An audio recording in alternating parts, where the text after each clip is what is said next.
बिस्मिल्लाहिर्रहमानिर्रहीम। इन दो पिक्चर्स की मदद से I will be explaining you about adenoma. ठीक है। अच्छा, अब सबसे पहले ये बात ये है, सबसे पहले ना हम एडिनोमा की ग्रॉस मॉर्फोलॉजी पढ़ते हैं। ठीक है, एक सेकंड में कलर चेंज कर लूँ, ये वाला ले लेते हैं। ठीक है, एडिनोमास जो हैं, ठीक है, इसका साइज़ क्या है।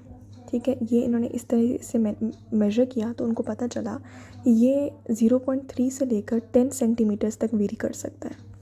ठीक है। अच्छा, ये पेडंकुलेटेड यानी कि विद अ स्टॉक भी हो सकता है और सिजाइल भी हो सकता है। ठीक है, इसकी ओवरऑल ग्रॉस अपीयरेंस कैसी है, वेलवेट की तरह की है। ठीक है, वेलवेटी अपीयरेंस है। ठीक है, या फिर आप कह सकते हो कि रास्पबेरी की तरह की अपीयरेंस है। And why is that? So that is because of the abnormal epithelial growth pattern. ठीक हो गया। और इसका हिस्टोलॉजिकल सीन ये है कि इसके अंदर एपिथेलियल डिस्प्लेजिया होता है। अब एपिथेलियल डिस्प्लेजिया को हम साइटोलॉजिकली कैसे आइडेंटिफाई करते हैं, उसके लिए हमारे पास 3 फैक्टर्स हैं। ठीक है, 3 फैक्टर्स हमारे पास क्या है। Number 1, that there is a nuclear hyperchromasia, nuclear hypochromasia. दूसरा फैक्टर ये है कि देयर इज़ न्यूक्लियर एलोंगेशन। ठीक है, और तीसरा फैक्टर है न्यूक्लियर स्ट्रैटिफिकेशन। ठीक है, अब मैं इनका मतलब बताती हूँ। ठीक है, ये बेसिकली साइटोलॉजिकल हॉलमार्क्स हैं, ठीक है, जिनसे हम एपिथेलियल डिस्प्लेजिया को आइडेंटिफाई कर सकते हैं। हाइपरक्रोमेसिया का मतलब ये है कि जो आपका न्यूक्लियस है that is more basophilic than normal. Nucleus elongated तो एक्सप्लेनेबल है। और न्यूक्लियर स्ट्रैटिफिकेशन ये है कि बिटवीन द एडजेसेंट सेल्स, अगर ये एक सेल है और एक ये सेल है, इनमें यहाँ पर अगर न्यूक्लियस होना चाहिए तो हर एक न्यूक्लियस की जो पोजिशन है that is different in different cells. That is nuclear stratification.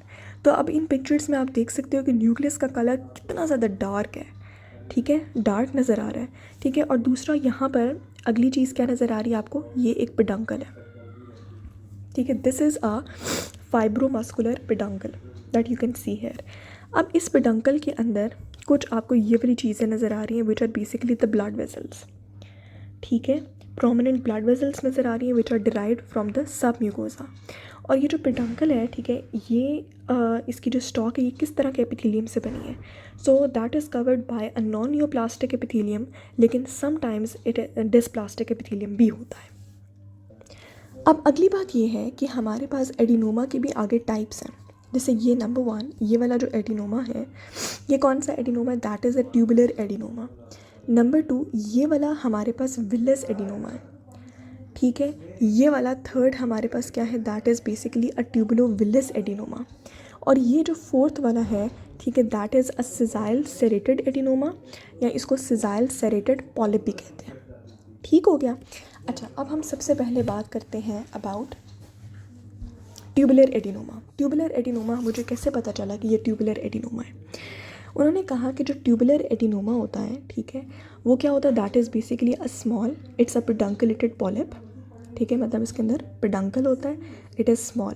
लेकिन जो हिस्टोलॉजिकली जो फीचर बड़ा आसानी से नज़र आ रहा है, ठीक है, वो ये है कि इसमें हमारे पास स्मॉल राउंडेड और ट्यूबुलर ग्लैंड्स हैं। जैसे कि यहाँ पे नज़र आ रहे हैं छोटे छोटे आपके पास राउंडेड ट्यूबुलर ग्लैंड्स नज़र आ रहे हैं। There are small rounded tubular glands. ठीक हो गया। अच्छा, नेक्स्ट हमारे पास क्या है, this is actually the villous adenoma. जो विलस एडिनोमा है, जैसे ये मैंने आपको बताया कि ये आमतौर पर, एक सेकेंड सॉरी, ये वाले हम आमतौर पर क्या होते हैं, पेडंकुलेटेड होते हैं, पेडंकल होते हैं इनके साथ।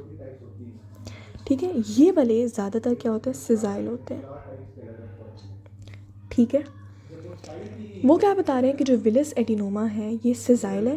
अच्छा, ये छोटे छोटे होते हैं, स्मॉल होते हैं। ठीक है, और उप्स, ये लार्ज है।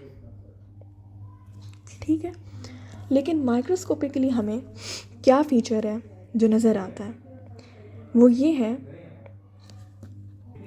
कि इनमें सिलेंडर से शेप के विलाय होते हैं।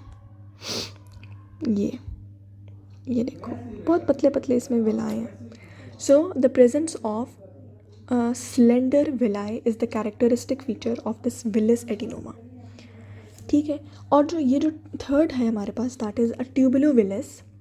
इसमें एक मिक्सचर होता है of tubular and villous elements. ठीक है, इसमें मिक्सचर है कि इसमें आपको यहाँ पे वो ग्लैंड्स भी नज़र आएंगे। ठीक है, ठीक है, और इसमें आपको विलाई भी नज़र आएंगे। ठीक है, जो पिक्चर में मुझे इतनी भी ख़ास समझ नहीं आ रही, पिक्चर की डिस्क्रिप्शन में उन्होंने ये लिखी हुई है कि dysplastic epithelial cells on the top. ठीक है, टॉप पे आपको नज़र आ रहे हैं there are dysplastic epithelial cells with increased nuclear to cytoplasmic ratio. देखो न्यूक्लियर रेशो ज़्यादा है ना, ठीक है, nuclear ratio is more than the cytoplasmic ratio. फिर हाइपरक्रोमैटिक एंड एलोंगेटेड न्यूक्लियाई, कि जो न्यूक्लियाई हैं, ठीक है, वो हाइपरक्रोमैटिक है और एलोंगेटेड है। ठीक है, और ठीक है, hyperchromatic and elongated nuclei and nuclear pseudo stratification, कि कुछ न्यूक्लियाई ऊपर भी हैं, ठीक है, थोड़ी बहुत सूडो सी स्ट्रैटिफिकेशन भी हैं।